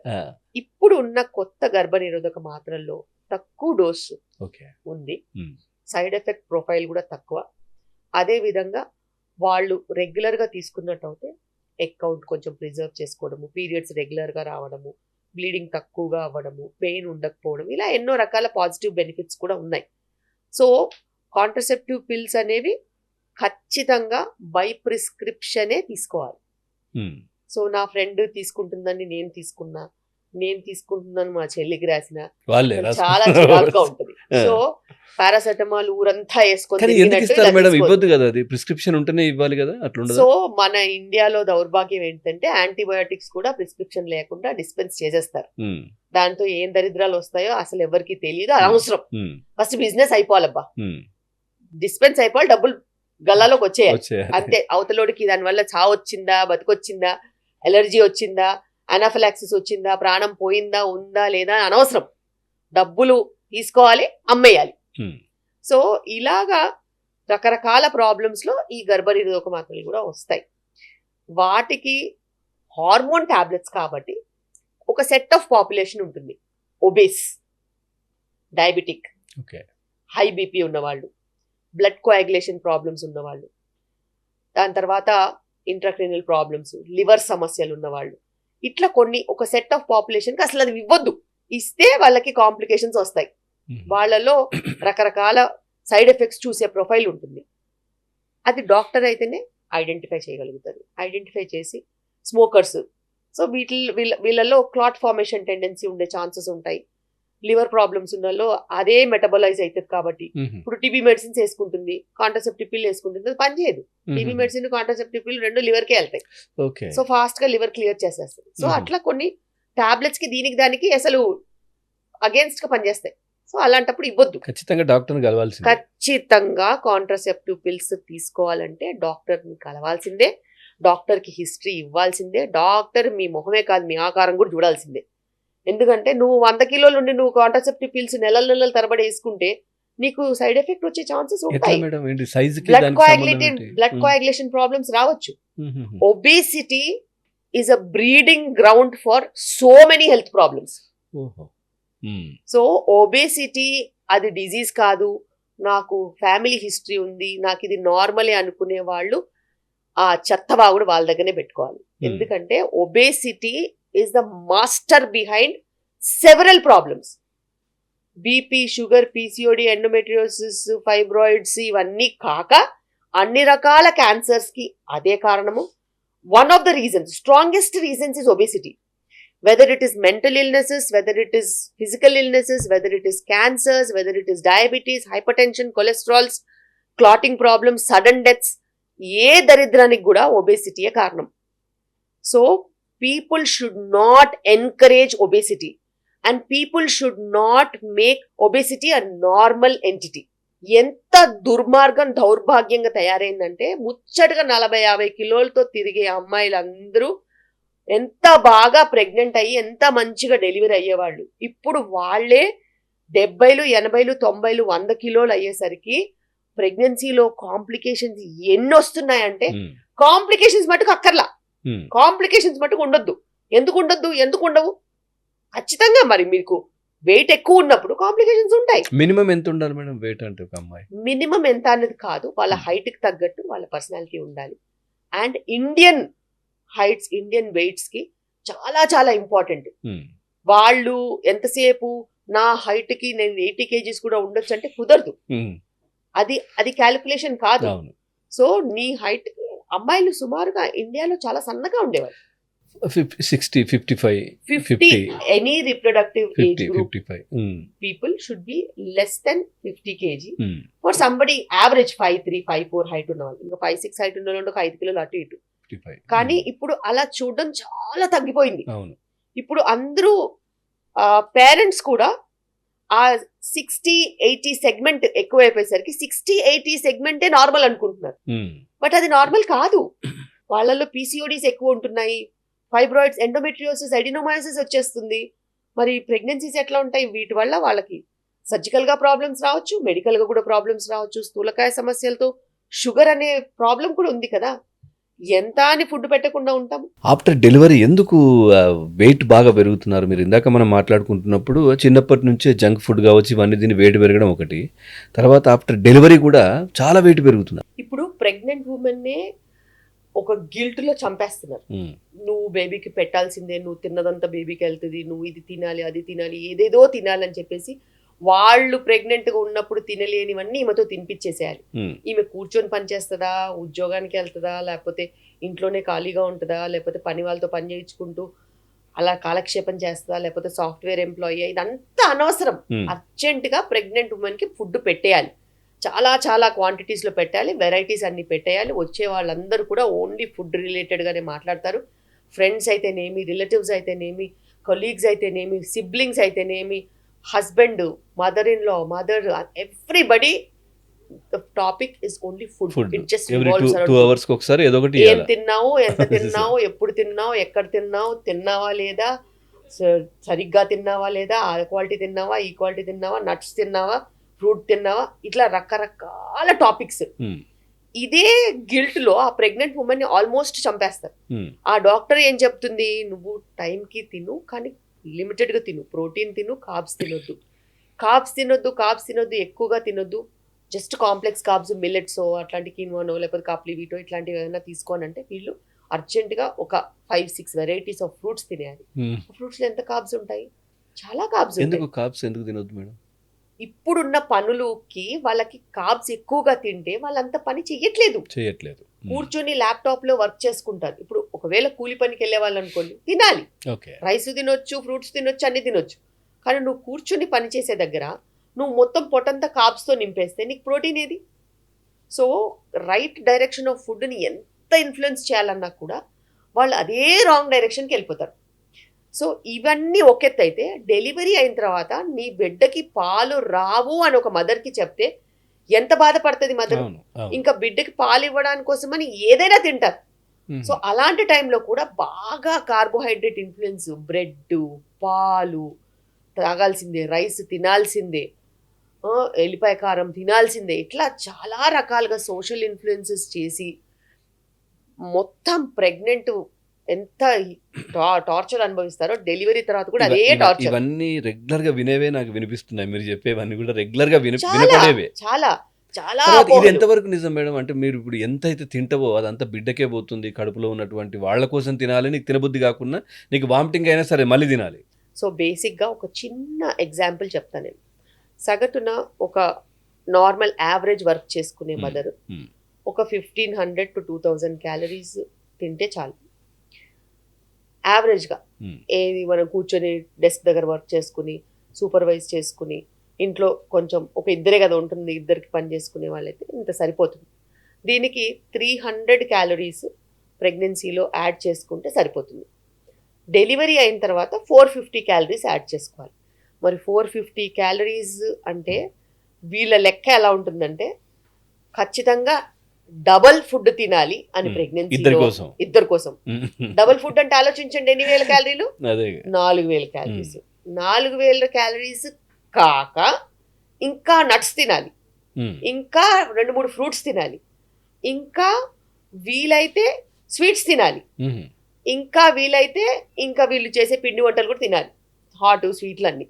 సో ఇవన్నీ తిని మళ్ళీ 1 లీటర్ కొబ్బరి నీళ్ళు తాగాలి. సో ఇవన్నీ తింటే ఆమె సగటున ఒక 5-6 వేల క్యాలరీస్ కనుక ఒక రోజుకు తింటే అప్పుడు అమ్మయ్య అనుకుంటారు పేరెంట్స్. మా అమ్మ ఏదో కాస్త కూస్తో తింటుందండి. ఆ డైలాగ్ వింటే ఆబ్స్టిట్యూషన్స్ అర్థం చేసుకోవాలి, 6000 క్యాలరీలు తింటుంది. 6000 క్యాలరీలు తింటేనే పేరెంట్స్ కి ఆ అమ్మాయి ఏదో కాస్త తింటుందండి అంటారు. అస్సలు తినట్లేదు అనిందంటే 3000 క్యాలరీస్ తింటున్నట్టు అంటే అప్పుడు తిన్నట్టు. అప్పటికి కూడా సగటున 2-3 కిలోలు నెలకు ఖచ్చితంగా పెరుగుతారు. మా అమ్మాయి అసలు ఏమీ తినట్లేదు అని అంటే వెయిట్ పెరగాల మేడం ప్రెగ్నెన్సీ టైంలో ఎవ్రీ మంత్ చెక్ చేస్తారు కదా, వెయిట్ పెరిగేది అందరికీ వర్తించదు. సో అంటే పెరిగే వెయిట్ బేబీ కౌంటా లేదంటే మదర్దా? ఇద్దరు కలిపా ఎట్లా వస్తుంది? ఇప్పుడు బేబీ ఎంత ఉండదో అంతే పెరుగుద్ది. ఓకే. సో బేసిక్ గా ఒక 40-50 కేజీస్ ఉన్న మదర్ 10-15 కేజీస్ పెరగొచ్చు ప్రెగ్నెన్సీలో. ఎవరు? 40-50 కేజీస్ ఉన్న మదర్. ఓకే. అదే నువ్వు 60 కేజీస్ ఉన్నావు అనుకో, నువ్వు అరౌండ్ 8 కేజీసే పెరగాలి. నువ్వు 80 కేజీస్ ఉన్నావు అనుకో, లెస్ దెన్ 6 కేజీ పెరగాలి. నువ్వు 90 కేజీ ఉన్నావు అనుకో, లెస్ దెన్ 4 కేజీ పెరగాలి. ఇవన్నీ మర్చిపోయి 90 కేజీస్ ఉన్న వాళ్ళు కూడా 10-15 కిలోలు పెరగాలి అనే ఒక కాన్సెప్ట్తో రుద్దుతున్నారు. సో ఇంట్లో అందరూ డాక్టర్సే, డాక్టర్ ఒక్కతే వేస్ట్ క్యాండిడేట్. ఇంట్లో అందరూ డాక్టర్లే, అందరూ వెయిట్ అడ్వైజ్ ఇస్తారు, అందరూ 2-3 కేజీస్ పెంచాలనే చూస్తారు. ఎవరు పెరుగుతున్నారు అనేది అనవసరం వాళ్ళకి, ఖచ్చితంగా వెయిట్ పెరగాల్సిందే. అంటే ఇంతకుముందు కూడా మీరు చాలాసార్లు చెప్పారు, అంటే ఒక ఫ్యామిలీలో గతంలో అంటే ఒక 4, 5, 6, 7 ఈ విధంగా వాళ్ళకు పిల్లలు ఉండేవాళ్ళు. సో ఇప్పుడు ఎందుకు ఇద్దరికే అంత ఇబ్బంది ఎందుకు అవుతుంది? ఒక్కరికే అసలు ఆ తర్వాత ఇంకా మరి మేమేం చేయలేము అనే స్టేజ్కి ఎందుకు వస్తున్నారు అసలు? ఎందుకంటే ఫ్యామిలీలో చాలా కాంప్లెక్స్ సిచ్యువేషన్స్. ఒకటి, కొంచెం లేట్గా బిగిన్ అవుతున్నారు. సో లేట్గా స్టార్ట్ అయ్యేటప్పటికి వాళ్ళకి నంబర్ ఆఫ్ కిడ్స్ అనేది ఆటోమేటిక్గా తగ్గిపోతుంది. నువ్వు 16 ఏళ్ళకి పెళ్ళి అయినప్పుడు ఫస్ట్ కిడ్తో స్టార్ట్ అవుతే నువ్వు 26-28 కంతా నీకు 5-6 కిడ్స్ వచ్చేస్తారు. నువ్వు 26కి స్టార్ట్ అవుతే 5-6 కిడ్స్ యాడ్ వస్తారు, అసలు క్వశ్చనే లేదు. సో అదొక్క పాయింట్, ఎర్లీగా స్టార్ట్ అవ్వట్లేదు, లేట్గా స్టార్ట్ అవుతున్నారు. సెకండ్ థింగ్, ఒకప్పుడు కుటుంబానికి చాలా ప్రొటెక్టివ్ వాల్యూస్ ఉండేవి. ఇంట్లో వాళ్ళందరూ పెద్దవాళ్ళు ఉండేవాళ్ళు, మనం పిల్లల కన్నా కూడా వాళ్ళు చూసుకునేవాళ్ళు, పెరిగేవాళ్ళు, ఉమ్మడి కుటుంబాలు ఉండేవి, ఇవన్నీ ఉండేవి. థర్డ్ వెరీ ఇంపార్టెంట్ థింగ్ ఏంటంటే అప్పుడు హోమ్ మేకర్స్ ఉండేవాళ్ళు, ఇంట్లో ఉండి పిల్లల్ని చూసుకునేవాళ్ళు. కాబట్టి 10 మంది పిల్లలైనా కానీ వాళ్ళు చూసుకునేవాళ్ళు. ఇప్పుడు వర్కింగ్ ఉమెన్ అయిపోయేసరికి అడిషనల్ రెస్పాన్సిబిలిటీ తీసుకోవడం కొంచెం కష్టంగా ఉంది డెఫినెట్లీ. అండ్ అప్పుడు పిల్లల్ని ఆర్భాటాలతో ఎవరు పెంచేవాళ్ళు కాదు, బేసిక్స్ ఇచ్చేవాళ్ళు. Basic clothing 3-4 pairs a year, basic school, government school or semi private small side school, ఖర్చు ఎక్కువ ఉండేది కాదు. ఎగ్జాక్ట్లీ. ఇప్పుడేంటి, ఇప్పుడు అసలు పిల్లాడంటేనే చాలు టెర్రర్. అంటే ఎంత ఎక్స్పెండిచర్ ఉంటుందంటే you can't even imagine. And అప్పట్లో చాలా చాలా సార్టెడ్గా ఉండేవాడు. అంటే లైఫ్ స్టైల్ కూడా ఇల్లు ఆఫీసు, ఆఫీసు ఇల్లు. ఎవరన్నా మళ్ళీ ఏదైనా ఈవెంట్స్ చెయ్యాలి అని అంటే పెళ్ళిళ్ళో, పేరెంటాలో, లేకపోతే ఏదో సత్యనారాయణ వ్రతమో, లేకపోతే గృహప్రవేశాలు, ఈ తప్పితే పండగలు తప్పితే అసలు ఏమీ లేవు. హాలిడే అంటే తిరుపతి, షిరిడి, లేకపోతే అన్నవరం, ఇలాంటి ప్లేసే హాలిడేస్. ఓకే, ఇప్పుడు అలా కాదు కదా. ఇప్పుడు ఒక హాలిడే లిస్ట్ ఉంటుంది, ఒక టు డూ లిస్ట్ ఉంటుంది, లైఫ్లో ఏం చేయాలనే లిస్ట్ ఉంటుంది, ఇన్ని కార్లు, ఇల్లు, అంత బ్యాంక్ బ్యాలెన్స్, ఇట్లా కొన్ని ఎవరిది వాళ్ళకు ఉంటాయి టార్గెట్స్. ఆ టార్గెట్స్లో ఆ క్వాలిటీ ఆఫ్ లైఫ్ని అడ్రస్ చేసుకుంటూ ఉన్నప్పుడు వాళ్ళకి ఆ క్వాలిటీ ఆఫ్ లైఫ్కి అంతనే కుదురుతుందని చెప్పి వాళ్ళకి ఆ డిసిషన్ మేకింగ్. అట్లాగే గ్యాప్ కూడా ఎంత ఉండాలి మేడం ఒక బిడ్డకి ఇంకొక బిడ్డకి గ్యాప్ ఎట్లా ఉండాలి? ఇది చాలా ఇంట్రెస్టింగ్ క్వశ్చన్. ఎందుకంటే ఇప్పుడు మీరు గ్యాప్ చెప్పారు, నేను ఒప్పుకుంటాను. 3 సంవత్సరాలు గ్యాప్ ఉండాలి బిడ్డకి మధ్యలో. అది ఎంత బాగుంది చూడ్డానికి, అసలు వినడానికి మూడో సంవత్సరం కావాలి కదా. అది 3 సంవత్సరాలు గ్యాప్ ఉండాలి. నువ్వు 22 ఏళ్ళకి ఒకళ్ళని కంటే 25 కను ఎవరొద్దన్నారు? నువ్వు 35 కంటున్నావు. 35 ఏం మిగులుద్ది? ఏమీ మిగలదు అక్కడ. సో మళ్ళీ అప్పుడు మదర్స్ ఏజ్ చాలా ఇంపార్టెంట్. నేను చాలాసార్లు పేషెంట్స్కి చెప్తాను, చాలా మంది 30 yearsకి వస్తారు కనడానికి. ప్లీజ్ నువ్వు ఒకసారి ఆలోచించు, నీకు వాళ్ళు కాంట్రసెప్షన్ మాకు కపుల్ ఆఫ్ ఇయర్స్ ప్రెగ్నెన్సీ వద్దంటే, ఆ కపుల్ ఆఫ్ ఇయర్స్ ఎన్ని ఇయర్స్ చెప్తే కాస్త నా గుండె ఆగకుండా నేను చూసుకుంటాను. ఎందుకంటే నువ్వు ఆల్రెడీ 30 yearsకి ప్రెగ్నెంట్ అయ్యి 31కి డెలివరీ అయ్యావు. నువ్వు కపుల్ ఆఫ్ ఇయర్స్ అంటే 34, 35 అంటే 35కి మరి ప్రెగ్నెన్సీ రేట్స్ ఎలా ఉంటాయి, ప్రెగ్నెన్సీ వస్తే కాంప్లికేషన్స్ ఎలా ఉంటాయి మీకు తెలియాలి కదా. సో బెటర్ ఇప్పుడు నీ హెల్త్ మంచిగా ఉంది అనుకో, నీ హిమోగ్లోబిన్ బాగుంది, నీ బాడీ నువ్వు రికూప్ చేసుకోగలుగుతున్నావు, నువ్వు నీ బాడీలో ఇన్వెస్ట్ చేసుకున్నావు, నీకు అసలు రికవరీ మంచిగా అయిపోయింది, 1.5 yearలో నువ్వు మంచిగా అయిపోయావు, నార్మల్ అయిపోయావు, నీ బేబీ కేర్ కూడా నీకు ఎంత సెట్ అయింది, then you can plan another pregnancy because we don't know what will happen at 35. 35 is too far. Anybody ఇప్పుడు 26కి వచ్చారనుకో, ఓకే నో ప్రాబ్లం, నువ్వు 26 yearsే కదా, నువ్వు 29 yearsకి సెకండ్ ప్లాన్ చేసుకోవచ్చు, ఏమీ ప్రాబ్లం కాదు, నువ్వు టెన్షన్ పడద్దు. బికాస్ నేను డెలివరీ చేసిన వాళ్ళకి ఎటువంటి ప్రాబ్లమ్స్ లేవనుకో, సింపుల్గా వాళ్ళకి చెప్తాను. అసలు మ్యారేజ్ ఏ ఏజ్లో కరెక్ట్ అంటారు ఇప్పుడు ఉన్నటువంటి time? mid-20s are the best time to get married. And pregnancy planning అనేది ప్లీజ్ దయచేసి ఇండివిజువలైజ్ చేసుకోండి. ఎందుకంటే ఏఎంహెచ్ వాల్యూస్ తక్కువ ఉంటే మీ చేతుల్లో ఏముండదు, ఎగ్ మీదే ఉంటుంది, ఎగ్ క్వాలిటీ మీదే ఉంటుంది. సో తప్పు లేదు, ఒక ఏఎంహెచ్ టెస్ట్ చేసుకొని ఏఎంహెచ్ వాల్యూ బాగుంటే మీకు ఇష్టానికి ఎప్పుడంటే అప్పుడు ప్లాన్ చేసుకోవచ్చు. ఏఎంహెచ్ తక్కువ ఉంటే మట్టుకు మనము త్వరగా ప్లాన్ చేసుకుంటే బెటర్. సో ఎగ్స్ కూడా మీరు అంటున్నట్టుగా అంటే చాలా మంది బయట అనుకునేది చాలా ఉంటాయి కదా, ఏముందిలే ఎప్పుడైనా ప్లాన్ చేసుకోవచ్చు అని, ఎంతవరకు కరెక్ట్ అది? ఇప్పుడు ఆ పరిస్థితి లేదు. ఇప్పుడు చాలా ఎగ్ కౌంటు తగ్గుతుంది, క్వాలిటీ కూడా తగ్గుతుంది. సో ఒకప్పుడు ప్రిమెచ్యూర్ ఓవేరియన్ ఫెయిలియర్ అని ఒకటి ఉంది. ప్రిమెచ్యూర్ ఓవేరియన్ ఫెయిలియర్ పేషెంట్ నేను చూడాలంటే 6 నెలలకు ఒకళ్ళు చూసేదాన్ని.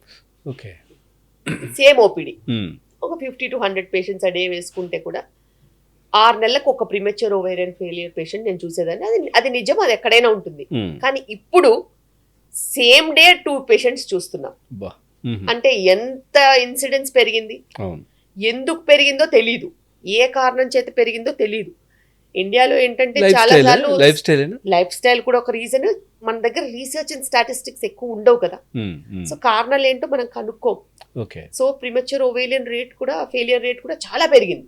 అలాంటప్పుడు నువ్వు ఎప్పుడైనా ప్రెగ్నెన్సీ ప్లాన్ చేసుకోవచ్చు, నువ్వు టెన్షన్ పడకు, 30 దాటాక చూద్దాము, 40 దాటాక చూద్దామని నోరు తెరిచి చెప్పే పరిస్థితి లేదు ఇప్పుడు. So everybody is at risk and you please check. If you are at risk you have to be little more cautious. So ఎక్కడో విన్నాను మేడం, అంటే మొత్తం వాళ్ళ లైఫ్ స్పాన్లో ఇన్ని ఉంటాయి అని అంటారు ఎగ్స్, నిజమేనా? ఖచ్చితంగా. ఎందుకంటే మనకి పీరియడ్ స్టార్ట్ అయిన తర్వాత సే ఒక 12-13 years వేసుకోండి, పీరియడ్స్ ఎండ్ అయ్యేది ఒక 50 years వేసుకోండి. కానీ మీరు ఇప్పుడు 12-13 years అంటున్నారు, అంత లోపే అయిపోతుంది. 8 years వల్ల వాళ్ళు వేరు, 8 years మళ్ళీ వేరు. సో ఇంతకు ముందు కాలందే వేసుకుందాం. ఇంతకు ముందు కాలం 14 years పీరియడ్స్ వచ్చినప్పుడు 50 years మెనోపాజ్ వేసుకోండి. సుమారుగా ఎన్ని ఇయర్స్ మీరు లెక్క చూసుకుంటే ఇది ఒక 25 years వేసుకోండి, అంతే కదా. 25 35 years. 35 yearsలో 12 months ఇంటూ 12 ఎన్ని ఎగ్స్ వచ్చినాయి? అరౌండ్ 450 eggs అనుకోండి సుమారుగా. సో 450 eggs లెక్క, అంతే. అంటే ఇప్పుడు ఎవ్రీ మంత్ పోతున్నట్టే ఒక ఎగ్ ఖచ్చితంగా పోతున్నట్టే. సో అందులో కూడా మనకి ఎన్ని ఫాలికల్స్ ఉన్నా కూడా 2-3 ఫాలికల్స్ బయటికి వచ్చి కూడా ఒక ఎగ్ వస్తుంది అప్రాక్సిమేట్గా, న్యాచురల్గా, నార్మల్గా. 2 eggs రిలీజ్ అయ్యే వాళ్ళు కూడా ఉంటారు, హై ఫర్టిలిటీ రేట్ వాళ్ళు కూడా ఉంటారు. మనం ఎవరి గురించి మాట్లాడాలి, జనరల్ పాపులేషన్ గురించి మాట్లాడాలి. ఒకవేళ నీకు 8 yearsకి పీరియడ్ స్టార్ట్ అయింది అనుకో, మరి నీకు త్వరగానే పీరియడ్స్ అయిపోతాయి. అట్లా 16, 18, 20 yearsకి జస్ట్ పీరియడ్స్ వచ్చి 2-3 yearsలో ప్రీమెచ్యూర్ మెనోపాజ్ వచ్చిన వాళ్ళు కూడా ఉన్నారు. సో ఇది ఎట్లా మేడం, 70 yearsకి బామ్మ ఒక పండంటి బిడ్డను కన్నది, ఇట్లాంటివన్నీ వార్తలు వస్తుంటాయి కదా. సో బేసిక్గా ఆర్టిఫిషియల్ రిప్రొడక్టివ్ టెక్నిక్స్ ద్వారా ఆ ఏజ్ గ్రూప్లో ప్రెగ్నెన్సీస్ తెప్పించే అవకాశం ఒకప్పుడు ఉండింది, ఓకే. కానీ ఇప్పుడు మళ్ళీ రెగ్యులేషన్స్ వచ్చిన తర్వాత అవన్నీ అయిపోయినాయి. They are regulated now. 50 years is the last. Right. తర్వాత పీసీఓడి గురించి అనుకున్నాం కదా మేడం. అంటే ఏంటిది? అది వస్తే ఇంక అంతేనా? పిల్లలు పుట్టే అవకాశం ఉండదా? లేదంటే ఎప్పుడు అలా అనుకోవద్దు. పీసీఓడిలో egg formation, egg release, egg quality, okay. ఈ మూడిటి మీద ఎట్లా ఇన్ఫ్లుయెన్స్ ఉంటుందో, ఇన్సులిన్ రెసిస్టెన్స్ అంటే షుగర్ కంట్రోల్, ఆండ్రోజెన్స్ కొంచెం ఎక్కువైపోవడం, ఇవన్నీ దాని లక్షణాలు. హ్మ్. సో వాటిలో అవాంఛిత రోమాలు లేకపోతే పింపుల్స్ రావడం ఆండ్రోజెన్స్ వల్ల, ఇన్సులిన్ రెసిస్టెన్స్ ఉంటుంది కాబట్టి లివర్ బాగా షుగర్ డిటెక్ట్ చేసేసి దాంట్లో ఫ్యాట్ తయారు చేస్తుంది కాబట్టి స్థూలకాయ సమస్యలు, షుగర్ సమస్యలు ఉండే అవకాశం ఉంటుంది. ఇవన్నీ కూడా మన లైఫ్ స్టైల్తో లింక్డ్ ఉంటాయి.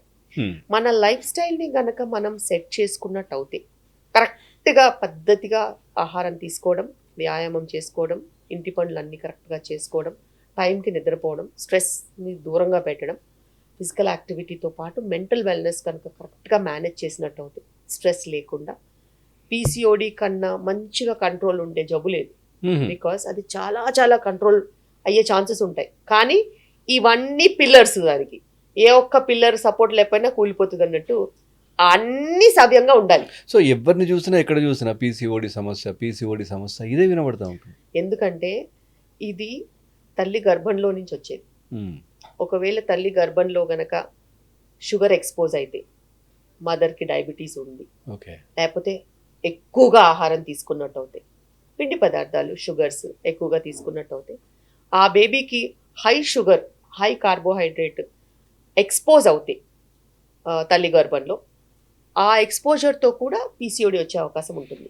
మ్మ్. లైఫ్ స్టైలే కాదు, లైఫ్ స్టైల్తో పాటు కొన్ని రీజన్స్ అన్నోన్, కొన్ని జెనెటిక్ అంటారు, కొన్ని ఇంట్రాయూట్రైన్, కొన్ని లైఫ్ స్టైల్, ఏ రీజన్ లేకుండా ఉత్త స్ట్రెస్తో కూడా మనకి చూసాం. నిద్రలేమి సమస్య, స్ట్రెస్, కార్బోహైడ్రేట్ మెటబాలిజం, ఇవన్నిటి ద్వారా కూడా మనకి ఈ సమస్య చూసాం. సో అదొకటి. తర్వాత ఆఫ్టర్ ప్రెగ్నెన్సీలో ఈ షుగర్ కావచ్చు, తర్వాత థైరాయిడ్, ఈ రెండు కూడా కంపల్సరీ ఎందుకు మ్యాక్సిమం వచ్చే ఛాన్సెస్ ఎందుకంటే ఉంటున్నాయి? స్థూలకాయ సమస్యలు. మ్మ్.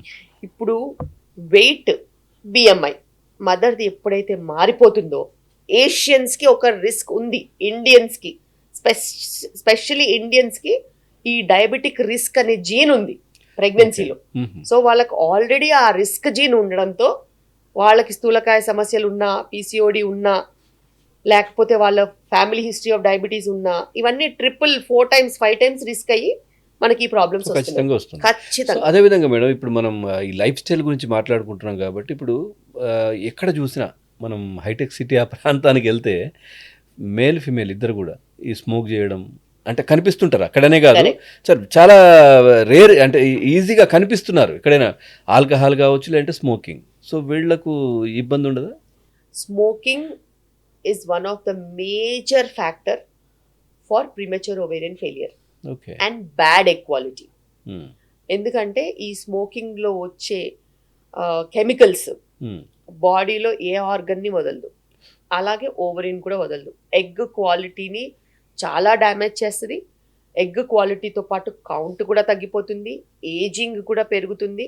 అదేవిధంగా చాలాసార్లు అనుకుంటాము, నేను స్మోక్ చేయట్లేదు, నా ఫ్రెండ్సే స్మోక్ చేస్తున్నారు, మా హస్బెండే స్మోక్ చేస్తున్నారు అనుకుంటారు. అది పీల్చుకున్నా అంతే కదా. ప్యాసివ్ స్మోకింగ్కి కూడా సేమ్ ఎఫెక్ట్ ఉంటుంది. మ్మ్. మ్మ్. ఏ సబ్స్టెన్స్ అబ్యూస్కి కూడా సేమ్ ఎఫెక్ట్ ఉంటుంది. మ్మ్.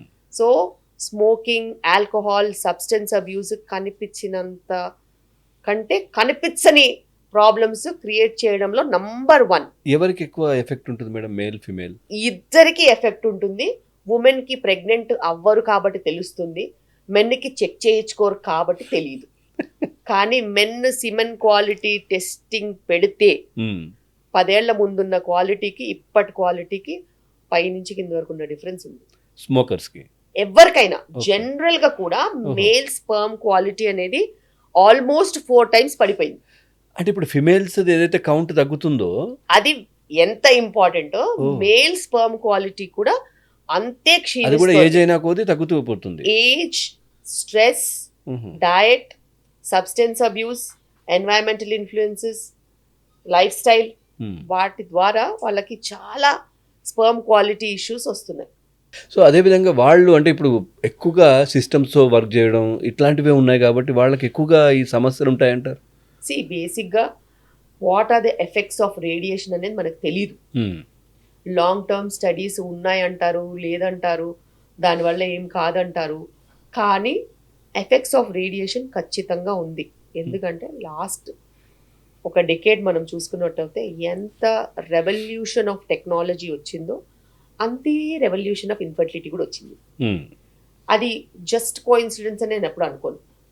ఎక్స్పోజర్ టు రేడియేషన్ అనేది ఉంటుంది. మీరు టేబుల్ మీద పెట్టుకోవాల్సింది ల్యాప్ మీద పెట్టుకొని, ల్యాప్లో పెట్టుకోవాల్సింది పాకెట్లో పెట్టుకుంటే చాలా కష్టం. సెల్ ఫోన్ రేడియేషన్తో పాటు గ్యాడ్జెట్ రేడియేషన్ అనేది కొన్ని రకాల స్టడీస్ని బయటికి రానివ్వట్లేదు.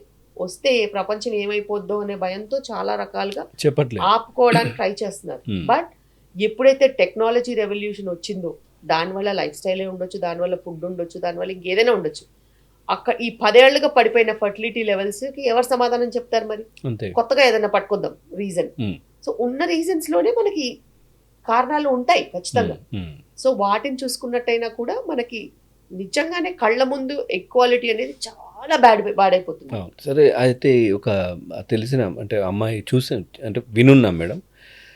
సో తను పుట్టగానే అంటే తర్వాత తెలిసింది గర్భసంచి లేదు అని. అవును. సో ఏంటి వాళ్ళ పరిస్థితి ఏంటి? ఇంకా ఎప్పటికీ పిల్లలు పుట్టే ఛాన్స్ లేదు. సో అందులో 2-3 రకాలు ఉంటాయి. హ్మ్. ఒకటి గర్భసంచి లేకపోవడము, అది ములేరియన్ ఏజెనసిస్ అంటారు. Okay. కొన్ని రకాల సమస్యల వల్ల గర్భసంచి అనేది ఉండదు. కొంతమందికి అండాశయాలు ఉంటాయి. ఓహో. ఈ అండాశయాలు ఉంటే, అందులో ఎగ్స్ ఉంటే వాళ్ళు సరగసికి వెళ్ళొచ్చు. ఓకే.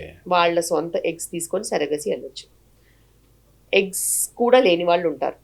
సో మొత్తం reproductive system, uterus, tubes, ovaries ఏవీ లేని వాళ్ళు కూడా ఉంటారు. వజైనా ఉంటే వాళ్ళు శారీరక సంబంధానికి ప్రాబ్లమ్స్ ఉండవు. అయితే ప్రెగ్నెన్సీ మట్టుకు డోనర్ ఎగ్ అండ్ సరగసికి వెళ్ళాలి. ఓకే. ఇందులో కూడా పార్షియల్ ఏజెనసిస్ ఉంటుంది. ఒక దాంట్లో అసలు కంప్లీట్గా ఏమీ ఉండదు. హ్మ్. సో అలాంటి సమస్యలు కూడా ఉంటాయి. ఈవెన్ వజైనా కూడా ఉంటుంది. ఉండనప్పుడు వాళ్ళకి ఏదైనా ఆర్టిఫిషియల్ వజైనా క్రియేట్ చేయడం అలాంటివి చేయొచ్చు. సో ఇందులో జన్యుపరమైన సమస్యలు ఏమైనా ఉన్నాయా, జెనెటిక్ ప్రాబ్లమ్స్ ఏమైనా ఉన్నాయా చెక్ చేసుకోవాలి. సో అదొకటి క్యారియోటైపింగ్ ఫ్యామిలీ చేసుకోవాలి. అండ్ అర్థం చేసుకునే వాళ్ళతోనే కంపానియన్షిప్ అనేది ఉంటుంది. తర్వాత మేడం ఇది ఇప్పుడు టిఫా స్కాన్ ఇవన్నీ చెప్తుంటారు కదా, సో అప్పుడు తెలియదా ఈ ప్రాబ్లమ్స్ ఉన్నాయి అని చెప్పేసి? సో బేసిక్గా గర్భస్థ శిశువుకి ఉండదు. కొన్ని మనం చెక్ చేయగలుగుతాం, కొన్ని మనం చెక్ చేయలేము. ఓకే. కొన్ని కనిపించవు. ఇది తెలియదు. ఈ యూట్రస్ కానీ ఈ ఓవరీస్ కానీ చాలా చిన్నగా, చాలా మైన్యూట్గా ఉంటాయి. ఓకే. సో అంత క్లారిటీగా మనకు అప్పటికి డెవలప్ అయ్యేది ఇంకా ప్యూబర్టీ వచ్చిన తర్వాత కొంచెం మంచిగా డెవలప్ అవుతాయి. ఓకే. అయితే ఓవరీస్లో గనక సిస్ట్లు ఉన్నాయనుకోండి, హ్మ్. ఖచ్చితంగా అవి కనిపిస్తాయి, తెలుస్తుంది. అవి ఆహా. తెలుస్తాయి. అంటే ఇప్పుడు గర్భంలో ఉన్నప్పుడే ట్రీట్మెంట్ చేయొచ్చా లేదంటే డెలివరీ అయ్యాక చేస్తాం. అయిన తర్వాత? ఓకే.